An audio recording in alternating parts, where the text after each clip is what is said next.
أشهد أن لا إله إلا الله وأشهد أن محمدا عبده ورسوله. اللهم صل على محمد وعلى آله وصحبه أجمعين. أما بعد. قال الله تعالى في كتابه الكريم: أعوذ بالله من الشيطان الرجيم. يا أيها الذين آمنوا اتقوا الله ولتنظر نفس ما قدمت لغد واتقوا الله إنه خبير بما تعملون. Meskipun jamaah salat Isya masih berlihat kita sampai berhormati Allah Subhanahu wa taala. Namun ini Allah sedang kita tak sanggup menjaga seperti kita dengan sanjungan Allah Subhanahu wa taala. Alhamdulillah demikian dewasa juga dalam hidup bersedia kasih benar dan dari segi Allah. Pasca ketemu kali ini semakin panjang kesehatan dan kesehatan. Hingga kalau apabila bisa berjalan di bersama sahabat kita dan sebagian anggota di masjid sholat Isya nanti bersama. Dan insyaallah semakin kita rasakan bersama nanti bersama. Salat salam Nabi Hasan Al-Adhan Muhammad Jalil Nabi Muhammad Rasulullah Muhammad sallallahu alaihi wasallam. Mungkin kita semua Muhammad dari pun para sahabat Islam insyaallah berjalan pada sejauh hingga akhir zaman akhir. Alhamdulillah. Pada dalam proses sebuah meskipun dengan sejauh jemaah salat Isya tarawih masih berada di tanah daya tinggi dalam orang yang berparakan sama seperti bermanfaat di bulan jasa. Jemaah salat Isya adalah masa diberkati Allah Subhanahu wa taala. Kalau kita berada bersama-sama pada saat ini kita sudah memasuki 10 hari terakhir di bulan suci Ramadan. Yang artinya kita harus menyediakan waktu selama mungkin untuk memulai daripada hari pertama hingga hari kedua kemarin. Hari kita sudah waktu yang dalam rangka untuk meningkatkan kualitas ibadah kita kepada Allah Subhanahu wa taala dan juga diikuti dengan kualitasnya.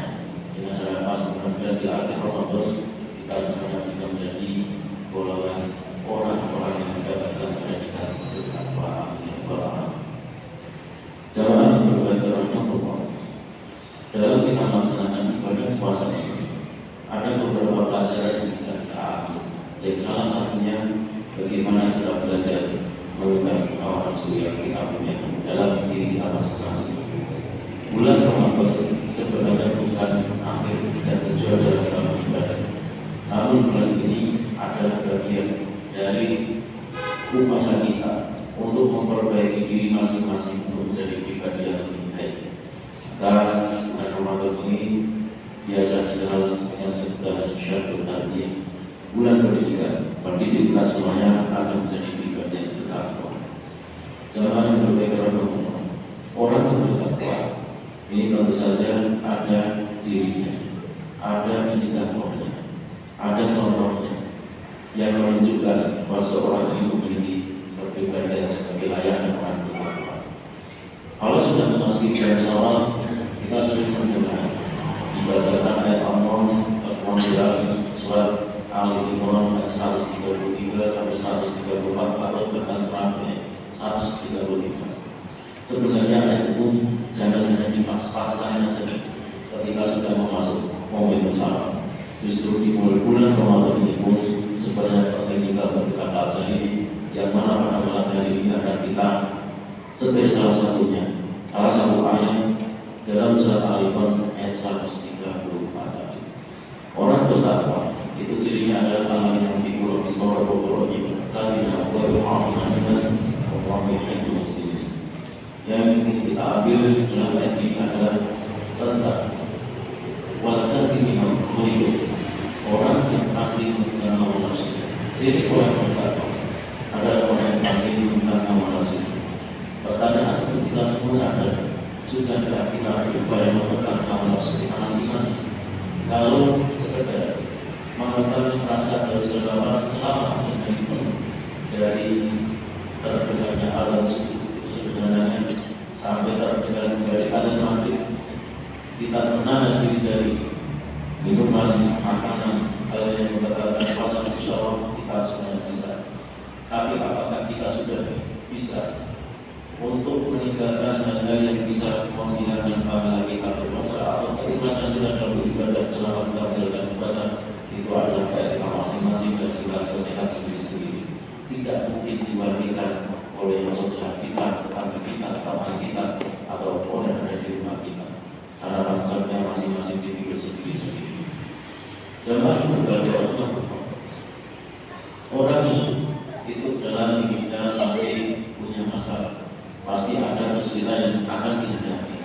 Maka dari setiap orang ingin selalu berusaha untuk mengatasi kesulitan tadi. Tujuan kita sebenarnya sama, yaitu bagaimana kita mendapatkan kebahagiaan dalam hidup. Cuma yang sedang terjadi adalah dalam kita memenangi kebahagiaan dalam hidup ini satu kesalahan apa? Mestinya yang kita cari dalam hidup ini bukan arti, bukan tujuan. Apa yang terjadi adalah yang kita cari bukan itu wujud akal, rezeki, berupa harta, materi, uang dan lain sebagainya, termasuk juga itu seolah-olah menjadi tujuan akhir dalam hidup. Karena itu adalah sarana untuk mencapai kebahagiaan, baik itu di dunia, baik itu di akhirat, tanpa mengurangi pentingnya masing-masing di antara keduanya. Yang mari kita posisikan diri kita masing-masing sebagai orang Islam, sebagai orang yang beriman bahwa yang namanya hidup di dunia dan hidup di akhirat atau masa berbanyak bersekali akan selesai. Bukankah Rasulullah Muhammad SAW menunjukkan kepada kita hikmah di dunia karena kamu syuhada, di malam al-Qur'an karena kamu Tuhan. Bekerja untuk dunia itu seolah-olah untuk selama-lamanya, tapi bekerja untuk akhirat seolah-olah untuk sekali mati. Di sini yang menjadi pertanyaan adalah sudahkah kita menyisihkan, membedakan mana yang harus kita lakukan dan mana yang harus kita lakukan dan dijawab. Misalkan di bulan Ramadan, setiap orang pasti mengakhirnya atau jangan hanya di bulan Ramadan saja, di bulan yang lain kita punya keinginan yang sangat banyak sekali. Namun kita harus memikirkan di atas keinginan yang kita punya dalam hidup kita untuk berupaya meraih kebahagiaan itu. Apa yang sudah menjadi kewajiban hidup kita, apa yang paling dibutuhkan? Karena dalam setiap keinginan itu sebenarnya ada sesuatu yang dibutuhkan dan sebenarnya ada sesuatu yang sebenarnya masih bisa dilakukan atau di waktu yang datang yang lebih penuhi.